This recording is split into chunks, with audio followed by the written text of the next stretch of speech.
Ndeko Boketu. Mais na vie, il faut aller à la position. Et ça, quand vous me tapez sur quelque chose, ndé vous poussez les pémés naï.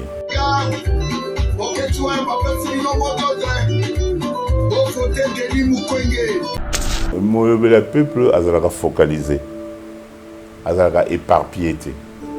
Parce que Boketu est en train de voir seulement aujourd'hui. À mon alélo, mais à mon alélo, mais à mon alobité. Comportement, il va combattant vis-à-vis Monsieur Boketu Premier. Exactement que non, hein, la société n'a pas bien Mikoloya. Ah bon? Parce que ma sous-soupé, la perte de démarche, la héros, hein, la porte à mon aîné. Très bien. Mais si koyo, la bimi la porte à mon poussé. Fali, alors ça là le kumu, au fait, à matisi drapeau à Congo, attendez ici Salouana. Et ça quand les Congolais qui concert on comprend. Africain, nab européen. Mais ban à 20 ans, ban à 15 ans, ban a concert à Fali. Je crois que nous stoppons ban à anglais, nous avons ban à Fali en anglais. Abi, this is the beginning, is not the end yet. Et nous le bagena, o ezaka e bandeli, eza soukate. Phrase wana, elekela ginga, nabia te Fali ake. Donc nous le bagena, Fali, a robé tapé dans stade ya Wembley, a robé tapé dans stade de France. Fini le stress. Nakati ya États-Unis. Restons chez Lisa Loboko. Pona kolia biloko kitoko. Repas ya ban Afrika. Communauté congolaise. Communauté africaine. Et zalaba Spanish même américain. Yaka o déguisé foufou. Yaba congolais. Chez Lisa Loboko. Awa kaka na Champaign Urbana, Illinois, USA. Et sikawapi okokuta meni lokola. Ntaba. Motu ya ntaba batula dongo dongo. Nkoba ya komweta pilipili. Mpakasa na mosaka basambwisa yango na ngai. Tonanga nini ya? Musique douce. Okolia okomela. Kasi kobosana te karaoke. Détente. Peba activité ya ndenge na ndenge. Mama Liza mufinuku ya États-Unis apesi bilengi na kati ya Champagne. Awa yaka olia madesu batula mabumu ya ngombe ya sexy. Awa nde epai bilengi elali stress na États-Unis abu o pia. Kania oyoki omoni, o comprendre. Simba Kanga pe bombake. Adresse na biso ezali se moko. 208 West Griggs Street, Urbana, Illinois, 61 801 Lisa Loboko. Mufinuku ya États-Unis. Nzambe ya makusa. Tata mama bisika nous zali na mokili mobimba. Communauté congolaise de manière générale. Na yeli sous pas na bino pour nous faire bino cadeau offre ou ya monene ezali cité moderne Africa yango ezana sima na ngai awa. Ça veut dire que tous na maluku bande venu so ba yango. Alors ma référence on a zo pesa bino ezali zone économique spéciale de Maluku. So komi wana opusani monter juste na droite na yo okomona entrée Vodacom. Na entrée Vodacom wana li okomona cité moderne Africa. Soko leka Vodacom muke omoni cité moderne Africa. On a accessibilité bomoni mituka to yenango moko za jeep moko za mutuka ya se mais awa ta auto benga catch ana Kinshasa ba IST ba vite to yaka moto ekokoma nyonso ekokoma sans problème. Oye pour na kosala choix na yo. Je vous rappelle, batterie auto za koteka awa za dimension à 20 mètres sur 20. Prix à $1250. Dans une dimension, il y a 20 mètres sur 20. Bengangaï rapidement na numéro Oyo. Plus 243 999 52 66 52.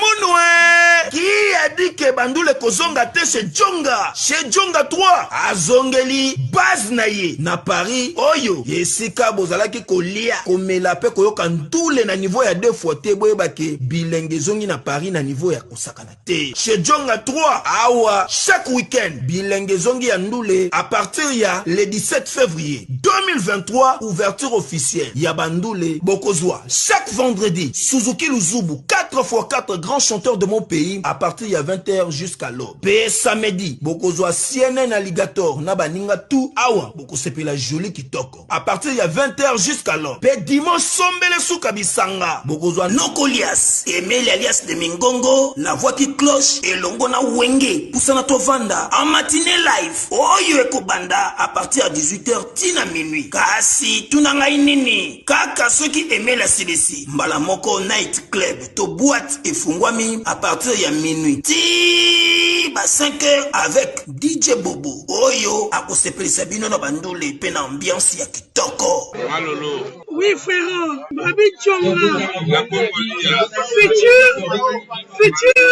Hein? Nous t'avons reçu la 50 boîtes. La Katakin, c'est Djonga. Chez Djonga Twanga Nantaba, Ezwami na adresse Oyo, Noisy le Sec, Nassime McDonald, numéro 25, chemin de Grou, 93 130, Ozamo Bimba. Chez Djonga Twanga Nantaba, Yangonde Zali mo boko ya ambiance, na kati ya Paris, pe na France mo Bimba. Bana Guine, Bana Dar es Salaam, Bana Poto, Bana Mokil Mobimba, Site FM Moko, Afrique Info, avec Frank Stemai, Yandankala, Twende! X-Bass, Marandura, Frank Stemai. Nous sommes ici à la chambre haute, si vous voulez bien dans la chambre haute, parce que ici, il se dit beaucoup de choses autour, bien sûr, de nos artistes et musiciens, de nos politiciens de notre pays, si vous voulez bien. Merci à tous les amis de Frank Stemai partout à travers le monde. Merci également à tous nos partenaires. Merci pour la confiance que vous accordez, bien sûr, à nos programmes. Merci également aux nombreux internautes qui nous suivent, bien sûr, à travers le monde. Aujourd'hui, nous allons recevoir un estimé confrère, l'état général d'un groupe de presse ici à Kinshasa, le libéral groupe presse, donc je vois, libéral presse. Donc voilà, il s'appelle bien sûr Bienvenu Bobanza, il est venu nous voir, il a évolué dans la diaspora. Aujourd'hui, il sert son pays ici, dans la capitale ville, province de Kinshasa. Donc il est avec nous ici. Bienvenue Bobanza, bonjour et bienvenue. Bonjour monsieur Frank Stemai. Tous les plaisirs pour nous de vous avoir encore sur ce plateau. Moi je suis ravi et content. Merci beaucoup. À chaque fois qu'on invite à na plateau na yo et makabo to lobara à ton chambre haute c'est quoi? Chambre, ah oui. Ah on a mon m'a changer. Donc il y a un fumbo te bim. Mbote bimi. Mbote bim. Et puis c'est tout. Et c'est tout. Santé Denis. Oui, santé, ça va très bien. Nous sommes basés à côté de la Bissau. Donc, et puis voilà, malgré, comment on appelle, difficulté, malgré problème tout au coup dans mon kili. Donc, nous sommes basés à la Bissau. Et puis à la Moussinga et sous l'élo. Donc, ils allaient vraiment grâce. Babiso na babino so qui nous embêtait mais mon boulot. Bienvenue Bobanza. Oui. Je vous rappelle que le directeur général d'un groupe de presse ici à Kinshasa, libéral presse, bien sûr initié par l'excellence candidat député national et provincial à Bandaga. À Bokungu. À Bokungu. Oui, oui. Numéro 35. Numéro 35. Ouais. Maître Guy Londo Mboyo. Donc il nous regarde. Bonne chance. Mais avec Bana Bokungu, on est voter excellence Guy Londo Mboyo pour que Moussala Bandaki a continué comme il se doit. Campagne électorale, ils ont continué. Aux en absolu Kinshasa Awa, aux alliés journalistes, aux hommes on Oui, oui, campagne, ils ont les gars bien. Et là, quand ils ont signé, ils ont pote belé va postuler. Et quand monsieur te salue bien, tengane na kamwe. D'accord. Pourquoi na kamwe? Parce que ba mabulu o ezaki banzela bato mingi ba commune mingi bato mingi bazo maîtriser ma soloté, mais na kamwe kaka. Mais entre temps bakeno le belande peuple bakene pour l'intérêt na bango te balanda ba 21 militaires. Donc pour ton information tu qui m'a comme le laser après bibisa mikolo à le non, donc à sengi pardon Nenga Pouyaki, ouais, donc affaire il y a 21 000 et puis en même temps à dénoncer que voilà monsieur peut avoir 50 000 et puis de l'on émission le long à radio na Tongo nazaki na sujet en tout cas peuple là dessus on a le bin là-bas na poto on va postuler balanda 21 000 mais ba yebaka 5 ans on va opé sa bangona et ça 5 ans il y a travail au va faut ba sala pour que nous le bela population mais tout cela qui peut postuler parce que non va postuler dans le ngete malgré ba journaliste et tout ça comme le succès parce que en ce moment Dieu m'a fait grâce Congo et Zolanda biso et je crois nga le bibongo nga na le bibongo après Top Congo c'est Radio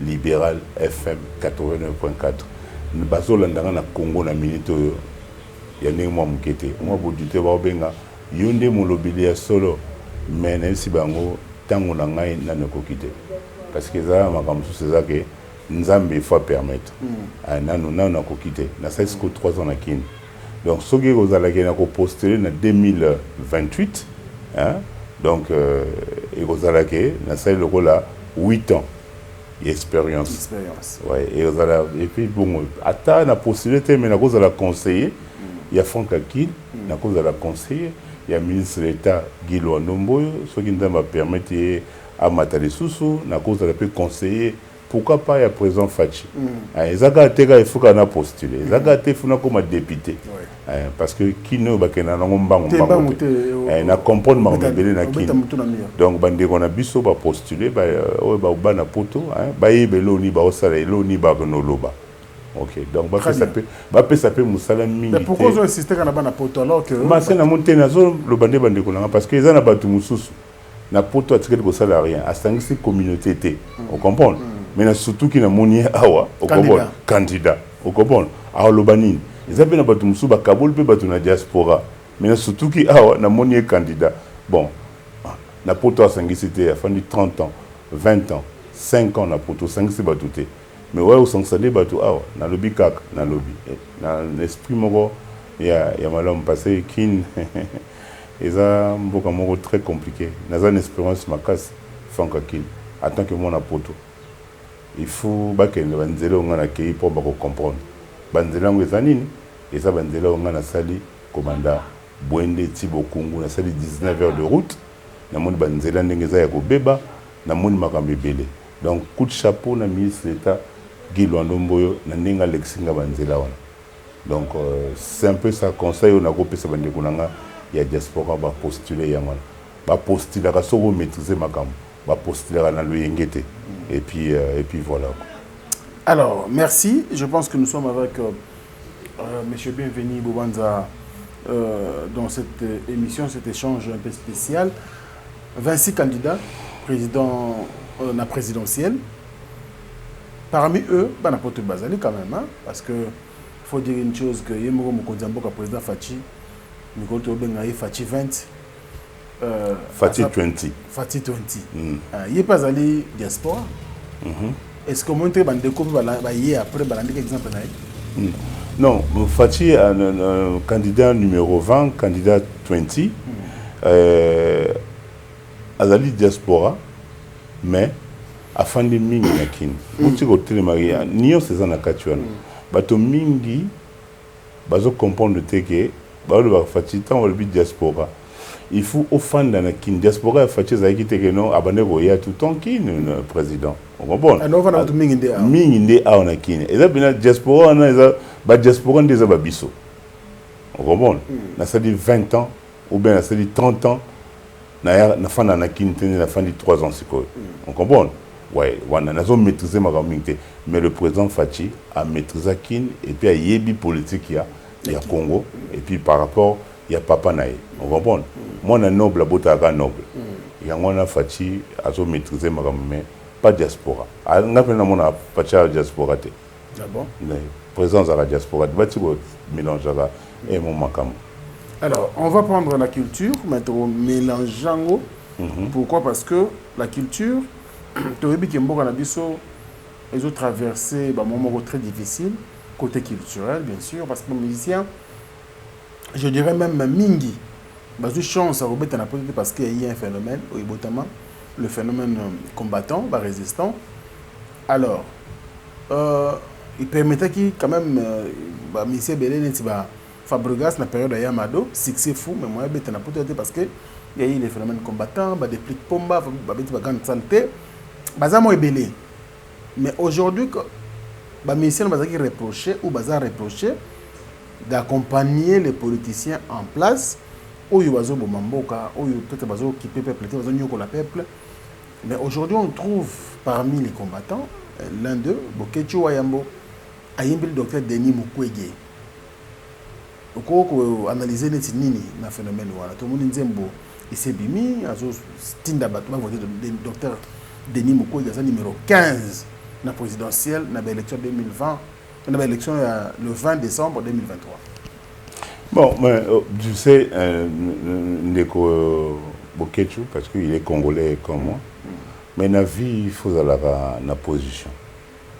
Nanyango o Bokechu a soutenir te. Nanyango o Bokechu a poussé ne peut été. Donc, n'a pas politicien? N'a pas politicien. Azagina a soutenir Batebele Bokechu. On comprend. Et mon boye, on comprend. Bah comprendre Batesco bah comme autant ok. On a position te, on comprend. Et ça que ce que vous tapez sur quelque chose, ne pousse ne peut il faut pousser un peu les politiciens pour la vision, il faut pousser un peu les politiciens pour que autant l'intérêt y a mboka, il faut pousser les politiciens pour noter le projet dans les années dans les jours à venir parce que vous tu es en train de voir seulement aujourd'hui à mon alélo mais à mon alélo mais à mon lobité pour la souka longa ba bebanaka donc pour lui bon ça choix na ya ça choix na et ça choix ya sali. Et puis voilà. Il y a ça les choix, bon choix, mais c'est ce que vous avez dit. Ah ben, les musiciens, les musiciens, l'intimité des musiciens. Parce que les musiciens, on comprend, les politiciens, on a poussé à permettre les musiciens. On comprend. Pour les musiciens, ça la campagne de Bango, et puis voilà quoi. Mais les musiciens, comme les musiciens peu prudents, Bazali, on comprend. On a des musiciens prudents. Les musiciens prudents, on a quand même victimes. Il y a phénomène combattant.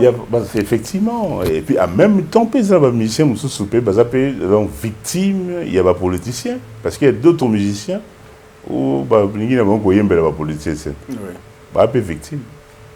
On comprend. Donc, c'est un peu ça. Et là, il y a un choix. Alors, dans les jours à venir, comportement combattant vis-à-vis de Bokechu. Oui, ben, effectivement, comportement, il y a combattant vis-à-vis M. Bokechu Premier, hein, et ça l'appelle Wayambo. Et ça s'appelle que non, hein, la société de la Mikoloya. Ah bon? Oui. Parce qu'il y a des monobélis à peuple. Mais monobélis à peuple, ils sont focalisés, ils sont éparpillés.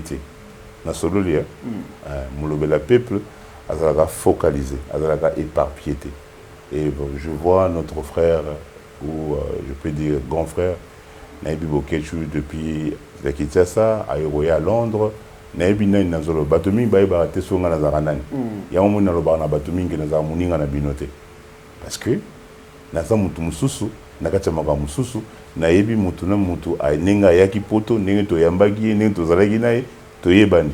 On comprend. Il faut être focalisé dans la vie. Après, on va te localiser. Après, c'est la canalisation. Mais quand il explique, voilà, on va chuter par là, il est dit, parce qu'il s'est expliqué, alors que non, il y a un milieu de Moukou qui est passé de Moukou qui est politicien à la base. Docteur Moukou qui a envoyé en Zambé, il y a justement pour sauver. Mboka O, c'est Kendaki, Mboka O, il est déjà sous occupation, Mboka O, voilà, donc on a quand même adresse à Docteur Moukou qui est amour de la patrie à Zanango, il y a un monde motivé, il y a une Bon, ben, monsieur Franck Semaï, ils ont droit à beaucoup de choses, papa. Ata to lobby, ngana lobby, yo lobby, mais na souka nango, caméra eza yaye, portable eza yaye, makamusto eza yaye, courant yaye, ma yaye, alors soukoli nzoto na ye, aye ko telema devant caméra, yo ko stopper ndengeni. On comprend. On stopper ni natanga les na chaîne nationale à fond YouTube na ye, fond le makamu na ye, et puis voilà.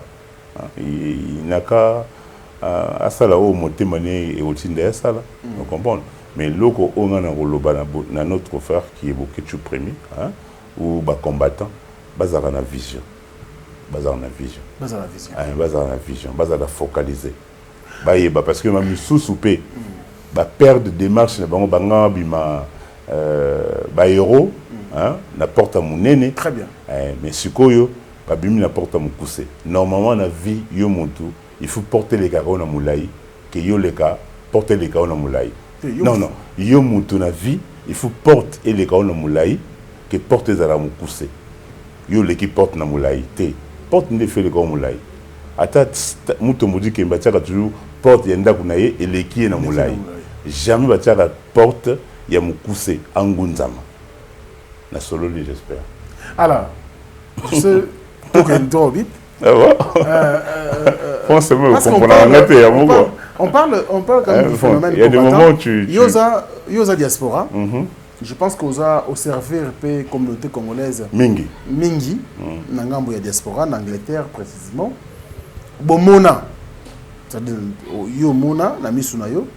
Ndengeni mouvement pour mpepé o ibanda ekoya. Oui, en Angleterre. Oui. Alors, voir ce qu'il fallait faire en France, précisément à Paris, le 25 novembre dernier, dans la salle Paris La Défense Arena. Tout ce qu'il y a eu comme dispositif sécuritaire, et puis, et que, après concert, les combattants, il faut réagir. Comment tu vois, il fallait défier les combattants, il fallait abomber combat, est-ce qu'il fallait, c'est le seul ministère qui va nous mettre poto, ou bien il fallait permettre à ministère de mettre na poto musique et zongi na poto. Non, les musique c'est ici là qui n'a pas. Ici comment? Ici là, Franck. Nga na yamba ba combattant émission na Voice of Congo. Je salue Francos. Na yamba ba combattant. Voilà, combattant Angleterre. Angleterre. Mais il y a France. Mais et ba to banana côté combat bandaki. Banani mo banda combat. Banani Franck. Banani mo banda combat. Zali ba Londonien mo banda combat. On comprend? Au bazalaki contre pouvoir en place. Très bien. Vous comprenez? L'idéologie de Bango Izalaki Nenge ou Elele Salami, tant que le président Fatia a commis président, vous comprenez? Babi Makambo yo et Sili. On a Bango en Angleterre parce que le bail déjà Bongo. Vous comprenez? Baimi Kabango, Rigobert Chimwanga, ba combattant ebélé, ba combattant ebélé. Ba comment au moins plus ba combattant, il y a des combattants au bazo sala a on a qui na bazali hein? Oui. Ebélé. Vous comprenez?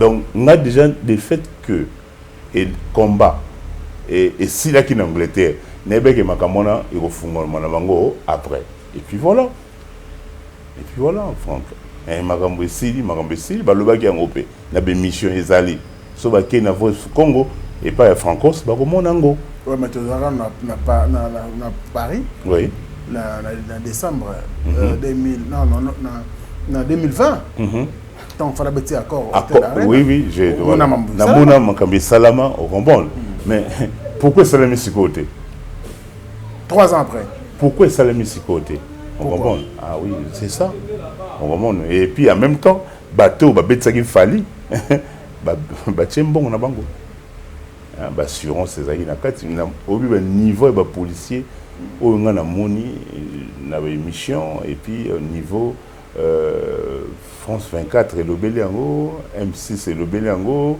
RFI et le Béli, tu vois. Donc, pour moi, notre frère Fali a aussi le Koumou, au fait, a matissé le drapeau à Congo. A tourné ici, Salouana, bon. Puis voilà.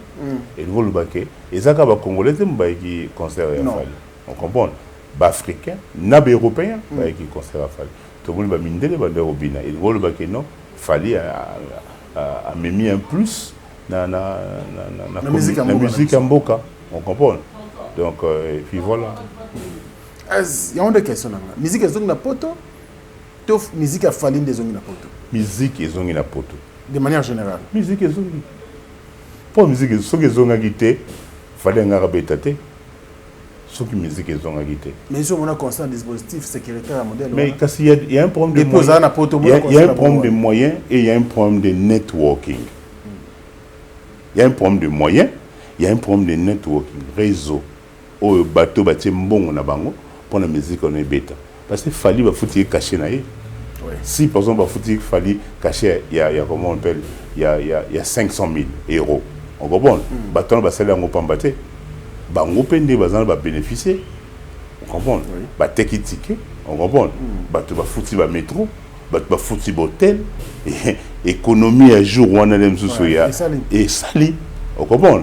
Mais voilà. Bataille on a machine ou une fandi. Ouais, tu vois. Donc c'est un peu ça mais c'est franco. Donc là on a mugana o lelo. Le tout ça journée. Mardi. Le mardi le 5. Buto kolanda yo que nous la mugana en Angleterre. C'est qui frère. Ah, franco on a raison. Pour qu'il y ait des concerts à OVO, Wembley Arena. Oui.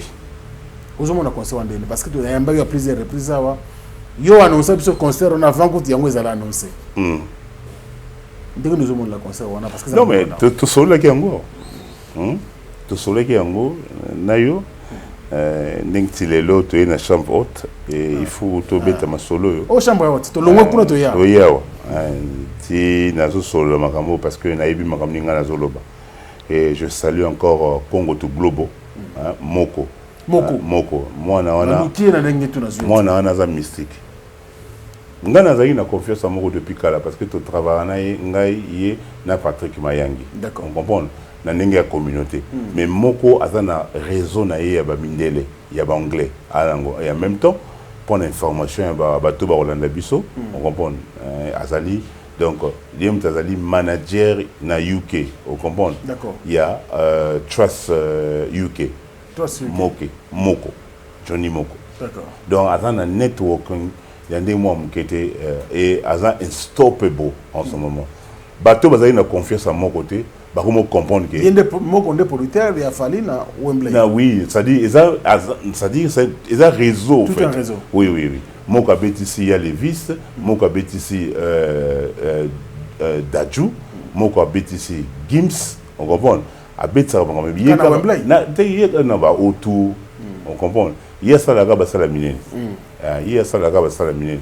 Donc, c'est notre frère. Il faut soutenir Moko. Et puis, il y a une équipe Mobimba. Les lobes atomiques vont pousser le permis à Moko pour comprendre. Mais l'air bienvenue pour Bandanda au Loba. Ba comprendre bien amende ni vieux mukolo boy a obetali solo ya chaîne moko boy mais nga na ebeki ke o comprendre moi na wana ana makamoko ana vitesse mususu moko ana vitesse mususu mais soko moni o ndima te ke parce que déjà nga na notre travail na moko na Wilo Longomba. D'accord. Déjà on est au travail déjà na moko na Wilo Longomba.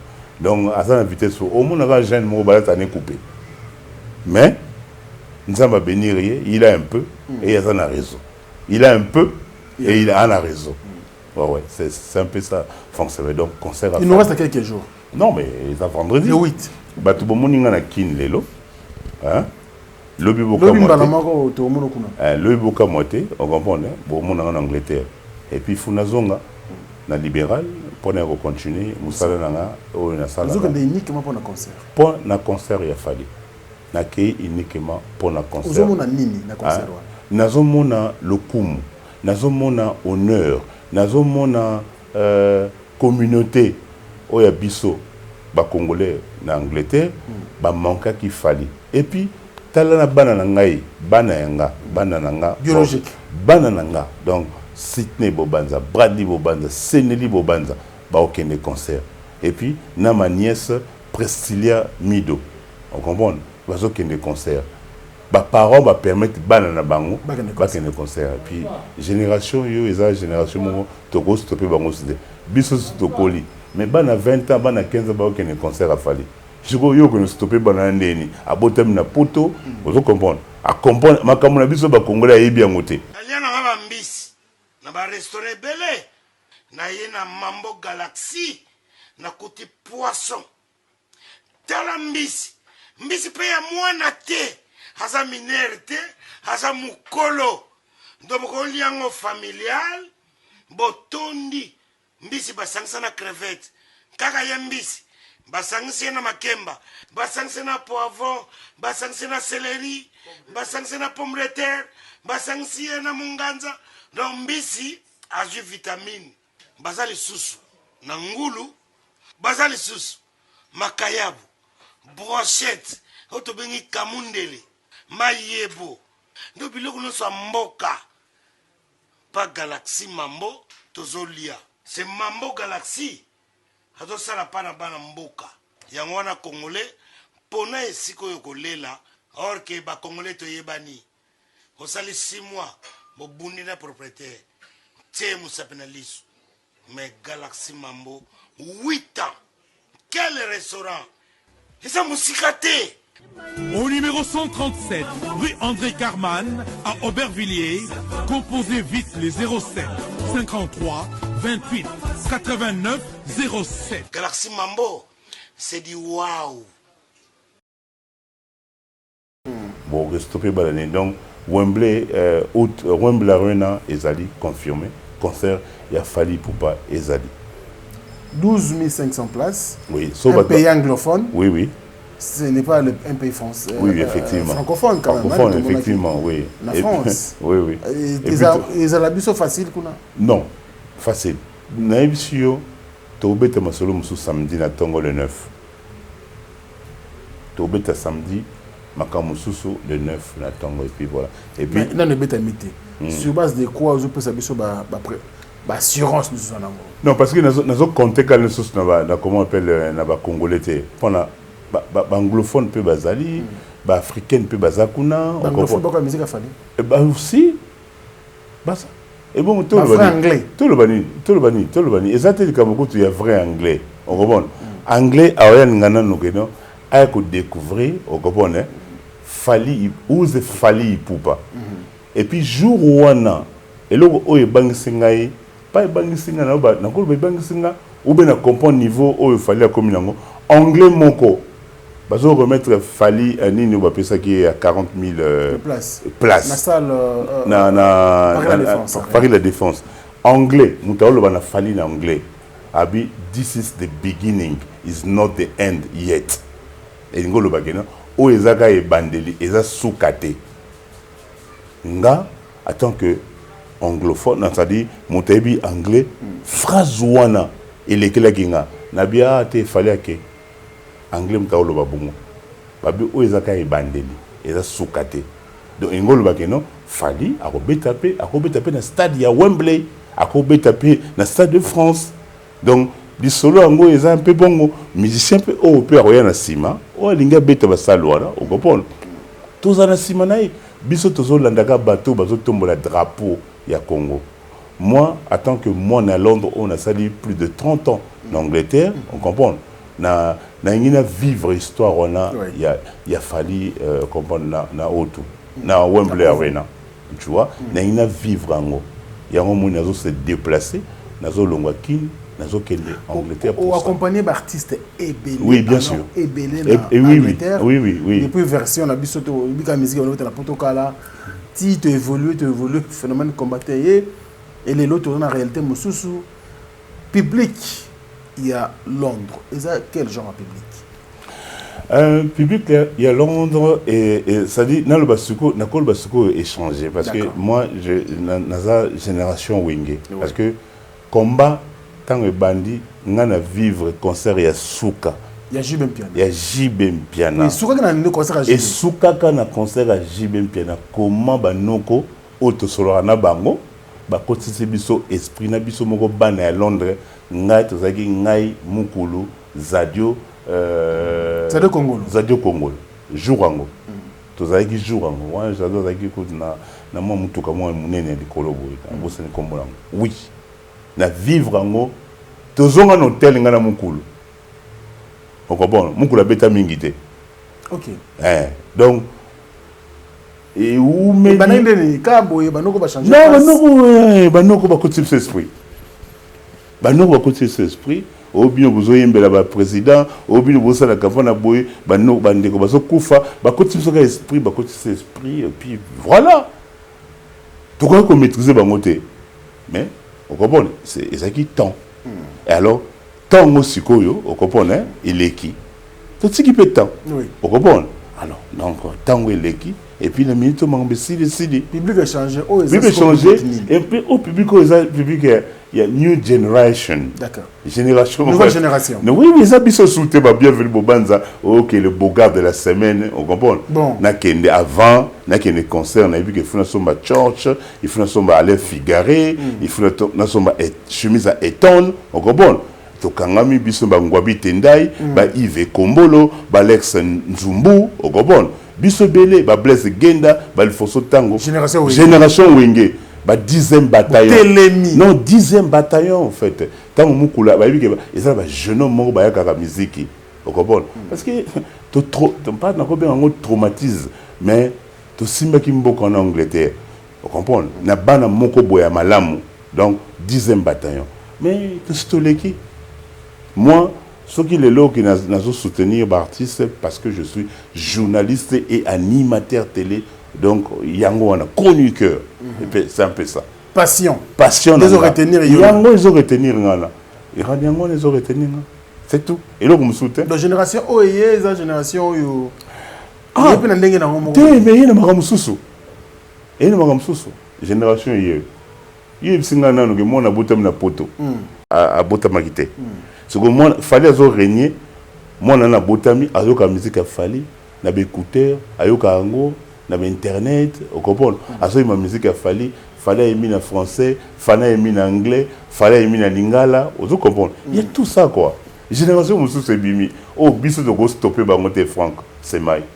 Biso de génération biso to go ba na ko pas eleki, mais to stokoli en fait, c'est ça. C'est ça. Très bien, une nouvelle génération, donc c'est vendredi prochain. Coranier bien sûr le concert d'Ifali Poupa à Ovo Wembley Arena, donc précisément à Londres.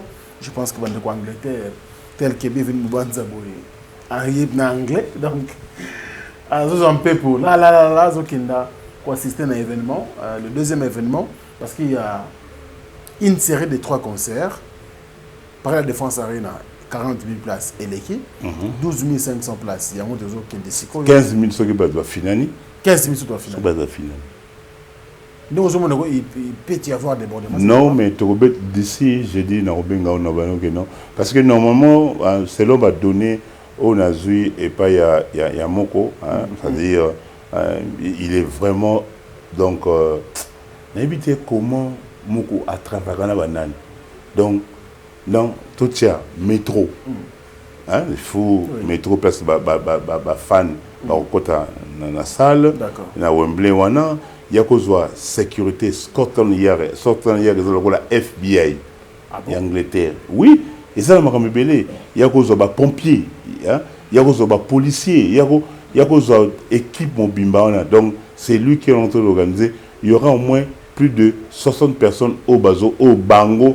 C'est-à-dire Moko, il faut gérer. Équipe Mobimba, 60 personnes au Baoya.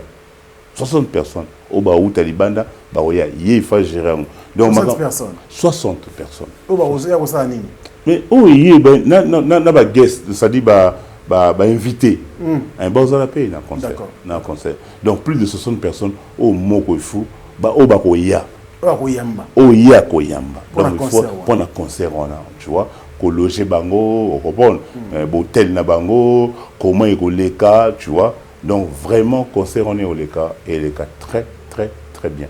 Et puis tranquillement, tranquille. Nous croisons les doigts et nous invitons tous les Congolais et Africains vivant bien sûr à Londres. Je pense que vous êtes conviés à ces grands événements à ne pas rater et sous aucun prétexte. Donc il faut y être, il faut bien sûr assister à cet événement. Donc, ça n'arrive pas tous les jours.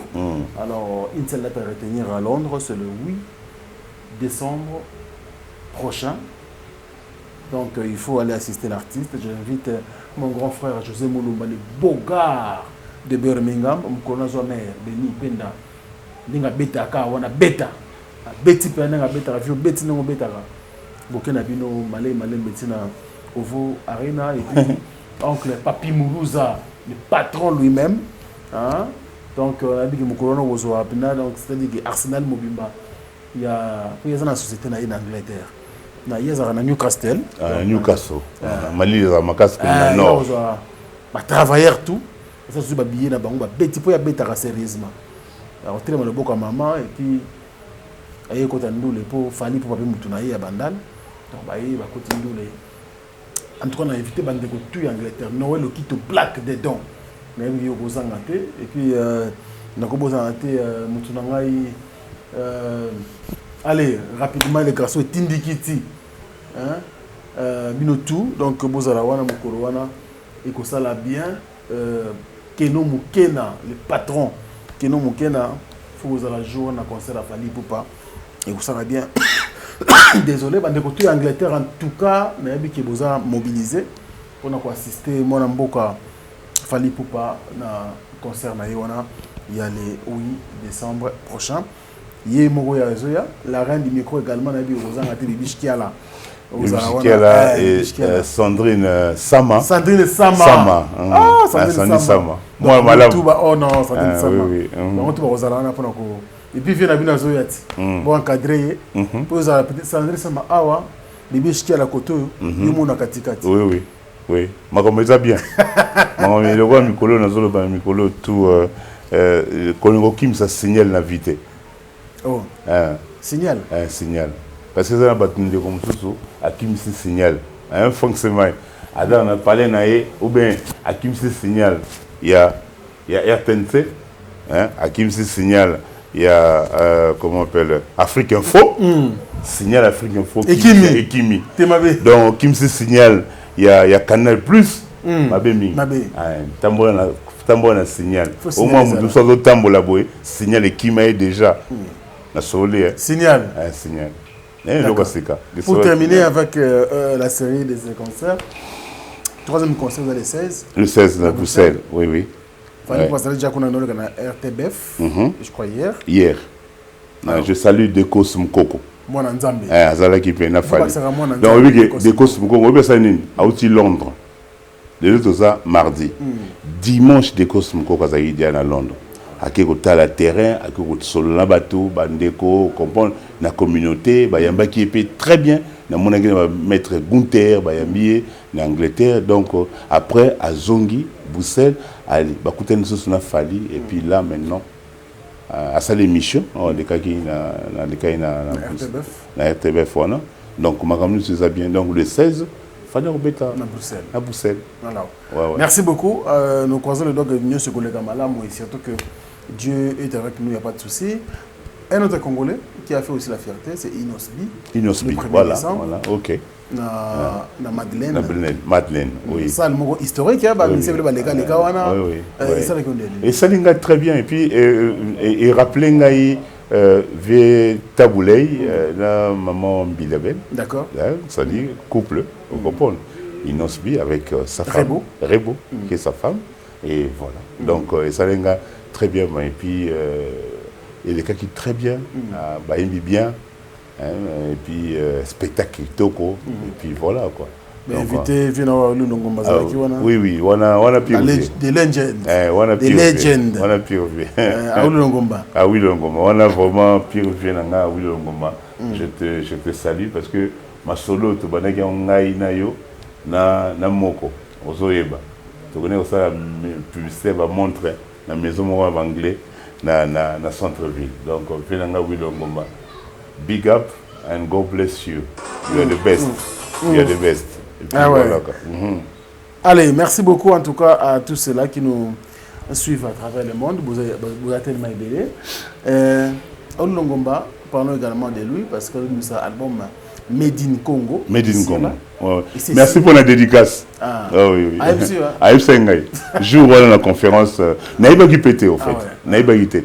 Mon ba dédicace m'soussou. Naïba raté. Et ça non bienvenue au banza sur l'arabien. On comprend. A dédicace Ngaï. Déjà tant muto mona kanisio na studio. On comprend. Et puis voilà. Donc Made in Congo Zoya. Made in Congo. Viens à tableau comme ma casse. Avec tableau comme ma casse. Mais d'une Congo Zoya. Très calme, très toujours relax. Toujours. Ah oui, le moment. Il est assez la raté. Assez la raté. Assez la raté. Comme le beauté, via vidé, via la signal Tilelo. Il est qui m'a été. Allez, quel spécial Kuluta Oule Longomba. Made in Congo, très bientôt. En tout cas, les albums que ça va bien. Via Zongi na ba racine, na source. À travers le monde, on a Kinshasa. Je pense que ça la bande de soit bien. On va vous libérer. Oui. Nous Kalaming était aux avions. Oui. Nous sommes en Angleterre. Bande un message important pour les Congolais. Le 20, du matin au soir, tu vas voter. Tout pour le président qui dirige sur 5 ans, il y a des besoins députés nationaux, députés provinciaux, conseillers municipaux. Basé belé un message dans le Congo, dans la diaspora, quelques pays peuvent voter à la diaspora. Voter est-il? Message dans les que voter est-il? Qu'on voter mutu pour un t-shirt d'été, parce que sous là on a savoir makaïb et gobé après, mais qu'on voter pour mutu pour appeler sur 5000. Voter mutu oyo moni lobby à relever là. Voter mutu oyo lobby que ceux qui ont $5 na PCOT, on comprend, on regrette. Parce que tant qu'on a voté, il y a des gens qui ont voté, l'objet a assuré à venir à Banana. Il y a après 2 ans, nous avons le Mokili. Il y a 5 ans, 3 ans, à Tikal Nangwana, à Salé le voté. Voter est-il? Vota, tout Tikal Nango. Et puis, pour voter Temutu, parce qu'il y a des Konda, pour voter Temutu, parce qu'il y a des Moussouaili, pour voter Temutu parce qu'il y a Moulouba, pour voter Temutu parce qu'il y a Congo. Voter Mutu, au lobby à relever la yo, au lobby à saluer la yoté, lobby à défendre yo. Et puis voilà. Pendant le candidat présidentiel, na relevé boy, Tonyo comme mingi. Et le quoi Tonyo comme mingi, to voter Mutu oyo. Voter président oyo o biso to moni lobby akobo manzala na biso lobby banzele ko salama lobby makambo belé ko salama éducation comment on appelle éducation à malamu o bana ba kozwa awa na Congo. Donc voter président oyo o lobby a quoi assurer avenir ya bana na yo na ba koko ya bana na yo. Message na ko le bapé yangwana et puis il y a souka Franck et c'est important dans le beloko tribalisme à bas et loko zo boma biso na Congo qui tribaliste to longolango nani to longolango biso tout za bana ya Congo eza ya biso Congo eza ya yo Congo eza pe ya yekuna bolingo unité nationale si yangwana ndi eloko eleki nyoso tu to na mboka mususu te mboko be Congo oya biso tout le monde voter mutoyo à cause de la souci en mboka sécurité en mboka ezala makasi mais infiltrer ba kokota souté na Congo c'est ça au biso tozango besoin awa na Congo et bonne chance na ba candidat présidentiel de Nyoso bonne chance na ba député Nyoso bonne chance pe Franck Omoni municipal et société. Municipal les amis. Donc bangonde nous a bien gouverneur a un problème là batoana, ba gouverneur. Et puis na yoki sous-sougué, ba gouverneur ba comment voter bango. Ouais. Na mikolo ko ya. Et puis voilà. Bonne chance à vous. Et bonne puis chance. Je salue monsieur Emani Mputu. Kaimo. Et je salue encore le ministre d'État Guy Luando Mboyo, candidat numéro 35, Banabokungu, beau voté numéro 35, le ministre d'État Guy Luando Mboyo, faiseur de leader, le grand baleine. Ici. Keno Mukena. Blaise Genda, Alfonso Tango.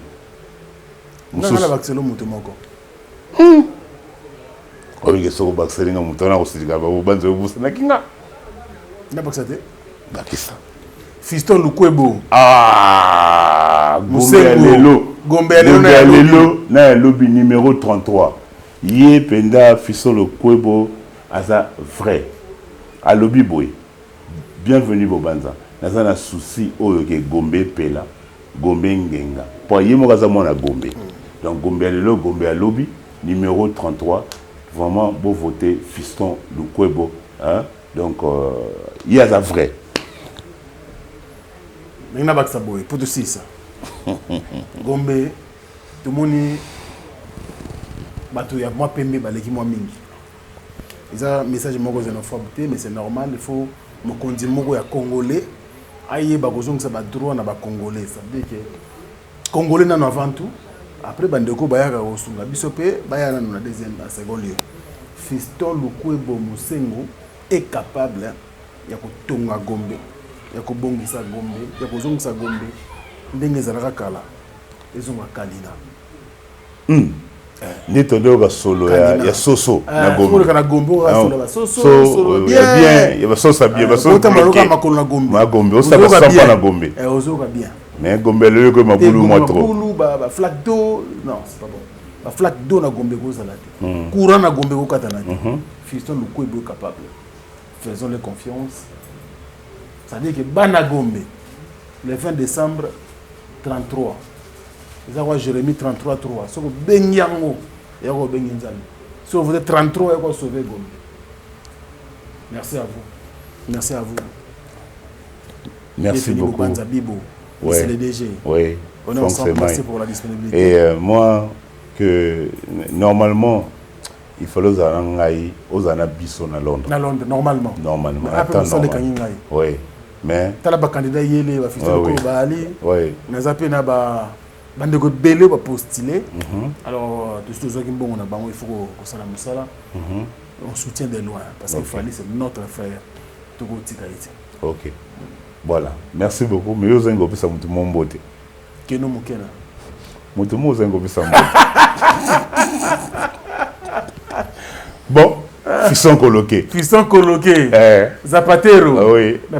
Il peut poster na Lingwala. Ah d'accord. Très bien. Allez, si vous avez aimé cette émission, dites merci donc à Merveille Mampouya qui est donc un peu indisponible aujourd'hui, mais Dino Massan pour les géants surtout. Merci à vous. Mais Mbote Bima passé. Mbote Bimi. Merci beaucoup. Fini le stress. Nakatia États-Unis. Restons chez Lisa Loboko. Pona kolia biloko kitoko. Repas yaban Africa. Communauté congolaise. Communauté africaine. Et Zalaba Spanish, même américain. Yaka o dégusté foufou. Yaba congolais. Chez Lisa Loboko. Awa kaka na Champaign, Urbana, Illinois, USA. Et sikawapi okokuta meni lokola. Ntaba. Motu ya ntaba batula dongo dongo. Nkoba yako mweta pilipili. Mpakasa na Mosaka basambwisa yango na ngai. Tonanga nini ya? Musique douce okolia okomela. Kasi kobosana te karaoke. Détente. Peb activité ya ndenge na ndenge. Mama Liza mufinuku ya États-Unis apesi bilengi na kati ya Champagne. Awa yaka olia madesu batula mabumu ya ngombe ya sexy. Awa nde epai bilengi elali stress na États-Unis abu pia. Kania oyoki omoni o comprendre Simba Kanga pe Bombake. Adresse na biso ezali se moko 208 West Griggs Street, Urbana, Illinois 61 801 Lisa Loboko. Mufinuku ya États-Unis. Nzambe ya makusa. Tata mama bisika nous zali na mokili mobimba. Communauté congolaise de manière générale. Na yeli sous pas na bino pour ne pas la bino cadeau offre ou ya munene ezali cité moderne Africa yango ezana sima na ngai awa. Ça veut dire que tous na maluku bande vonyo so ba yango. Alors ma référence on a zo pesa bino ezali zone économique spéciale de Maluku. So komi wana opusani moke juste na droite na yo okomona entrée Vodacom. na entrée Vodacom wana ni okomona cité moderne Africa. Soko leka Vodacom muke omoni cité moderne Africa. On a accessibilité, bomoni mituka to yenango. Moko za Jeep, moko za mutuka ya C, mais awa ta auto benga catch na Kinshasa, ba IST ba vite to ya kana. Moto ekokoma, nyonso ekokoma sans problème. Oye, pour na kosala choix na yo. Je vous rappelle, batterie auto za koteka awa za dimension à 20 mètres sur 20. Prix à $1250. Dans une dimension, il y a 20 mètres sur 20. Bengangai rapidement na numéro Oyo. Plus 243 999 52 66 52.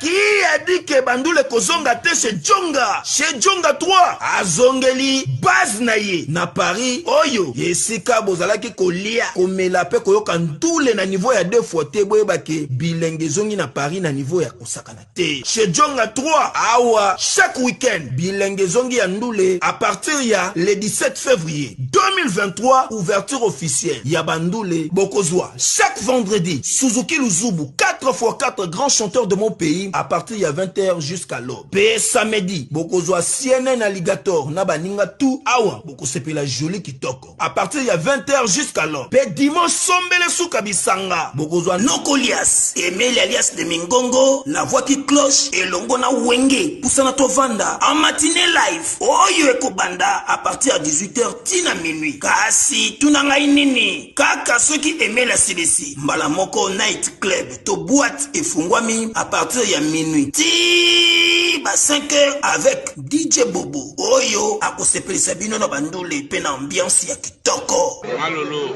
Oui frère, Babi Djonga. Futur. Hein?